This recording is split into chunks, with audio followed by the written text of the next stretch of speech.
Good day, I'm Carrie Ann Smith, and this is your JIS News for Friday, December 19.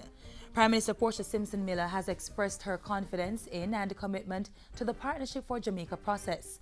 I want to publicly declare my personal commitment and that of the government to the dialogue with all sectors of the society through the Partnership of Jamaica. The Prime Minister's declaration follows a meeting of the National Council of the Partnership for Jamaica on Tuesday.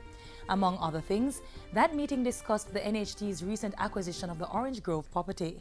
I believe that out of those frank and open discussions, we have moved closer to reducing the emotional reactions and understanding the facts of the situation, as well as the views and opinions of each other. Mrs. Simpson-Miller says the members restated their commitment to the partnership and agreed to take steps to strengthen its structure.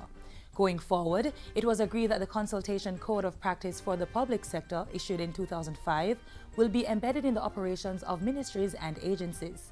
They also discussed ways to improve reporting relationships between agencies and ministries of government. I am instructing that the Ministry of Finance and Planning provide a comprehensive update to the Partnership on the Public Bodies Management Accountability Act and the status of work being undertaken to improve the public sector governance framework.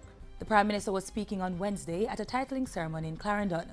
40 residents were presented with the land titles to the Havana Heights Housing Scheme Phase 3 by the Ministry of Transport, Works and Housing. Finance Minister Dr. Peter Phillips says business activity is increasing in the nation's capital, evidence that government's economic reform program is bearing fruit. About a month ago, we had some persons visiting from overseas to the Ministry of Finance. They couldn't get a hotel room in Kingston. Such is the demand for hotel rooms, especially as we are seeing a growth in business activity, a growth in tourism activity. Dr. Phillips was speaking with the JIS News following a tour of the Marriott Hotel with the president of the Inter-American Development Bank IDB, Luis Alberto Moreno. The Marriott Hotel, which is located in New Kingston, is being developed by a group of local investors with support from the IDB. The hotel, which is being constructed at a cost of $1.75 billion, began in July 2013 and is expected to be opened in the summer of 2015. When completed, approximately 430 persons will be employed and more hotel rooms will be available to business interests in Kingston and St. Andrew. In the meantime, the Finance Minister and the IDB President also toured the Jamaica German Automotive School, which falls under the umbrella of the Hartrust NTA. The school provides training for students in the Steps to Work program through funding support from the IDB. What you saw were youngsters on the STEP program, that is to say school leaving age, but who need skills.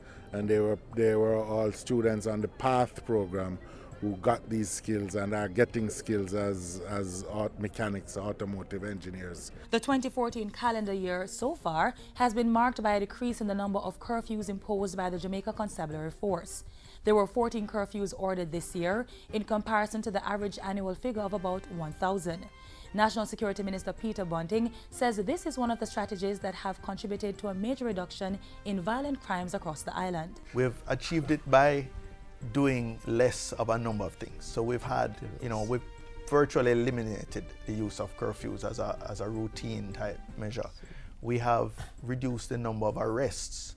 One of the things we've been trying to let people understand that it's not a matter of hard policing versus soft policing. What we're about is smarter policing. The minister made the comments while speaking on issues and answers as he updated the nation on plans for heightened security in the festive season. The full interview with the minister can be seen this Sunday on this station on Jamaica Magazine. And finally, the Consumer Affairs Commission, CAC, has secured $32.5 million on behalf of aggrieved consumers so far this financial year. The Commission says it has also settled 919 of the 1,138 complaints received, representing an 81% resolution rate. The CAC's Chief Executive Officer, Dulcie Allen, says the most frequent complaints were in the categories of electrical equipment and appliances, motor vehicle and parts, and utilities. We also encourage persons, if you're making high-value purchases, that you can call the CAC. For example, we would have a complete database, and if it is that you're buying a refrigerator, for example, or you're going to a particular vendor, you can ask us if it is that you have had challenges with this particular brand, with this particular vendor, and we will advise you. Mrs. Allen was speaking at a recent JIS think tank. And that's it for JIS News Today. I'm Carrie Ann Smith. Thanks for watching.